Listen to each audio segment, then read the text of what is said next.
Xo'p, 23-misolda kazaning qiymatini toping. Qaraymiz. Hammasida suratda ham, mahrajda ham o'xshash sonlar bor. Ular qaysilar? 5 bor, bunda ham 5 bor. Mahrajda ham 5 qatnashgan, bu tomonda ham 5 qatnashgan. Endi bulardan nima hosil bo'ladi desangiz, umumiy 5lik bor sonlar borki, ikkalasidan yig'indida umumiy bo'lgan sonlarni qavsdan tashqariga chiqarish imkoniyati mavjud. Bunda qaysi birini chiqaramiz desak, bunda eng kichik darajasini chiqarasiz. Daraja, misol 5/24 bilan 5/25 turibdi.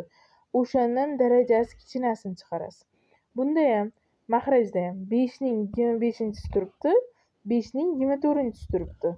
O'shandan eng kichigini chiqarasiz. Kichigi necha bo'ladi? 24 bo'ladi. 24ni qavsdan chiqaraverasiz, 5/24-sini. O'shandan qavsdan chiqaraversangiz, o'sha holatda qavs ichini hisoblab qo'ysak osonroq tuyuladi, osonroq yechiladi. Endi bu holatda misol uchun 24 ni o'rniga 17, bu 30 misol uchun.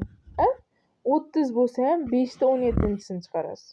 Eng kichigi chiqariladi qavsdan tashqariga. Tushuntira oldimmi? Endi buni yechimini qilamiz.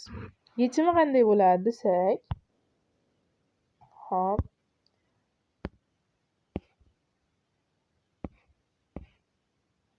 Yechimi 5/24-sini chiqaryapmiz.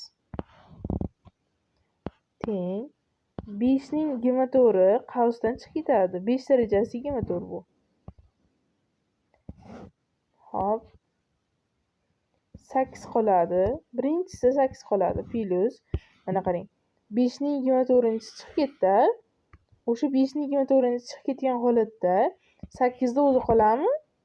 Qoladi. O'shani yozyapman. 8 plus 3 qolyapti o'zi. 3 ko'paytirilgan 5/25-si 5/25-sidan ayirishingiz kerak 5/24-sini. Bunda ayirmada ya'ni darajalar ayriladi. 25 minus 24. Bu degani 1.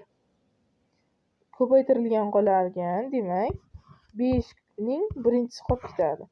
Endi qarang. Buni chiqarganimizda qavslarga ko'paytirishimiz qanday bo'ladi? 5/24 ko'paytirilgan 8 bo'ladi. Bu tomonga ko'paytirsangiz 3 ko'paytirilgan 5 darajasi 1 ga 5 darajasi 24 yoziladi. Ikkovi 1 bilan 24 ni qo'shib qo'ysangiz 25 degan son kelib chiqadi. 5/25-si. Endi mahrajga o'tamiz.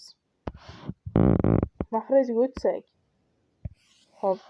Mahrajimizda nima bo'lyapti? Mahrajimizda ham eng kichigi 5/24 ekan, to'g'rimi? 5/24-sini chiqaramiz. Endi qavschida birinchi 2 bor ekan. 2 ni yozamiz.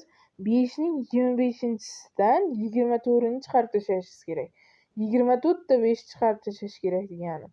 Endi 5/25-sini ichidan 24 dan chiqarib tashlasak, 5ning birinchisi qoladi. Plus 13 ko'paytirilgan 1. 1 da yozmasak ham bo'ladi. Endi teng. Endi bunda 5/24-silar suratda ham, mahrajda ham borligi uchun qisqarib tashlaydi. Endi qavslar o'zini ishlab qo'ysak yetarli. 8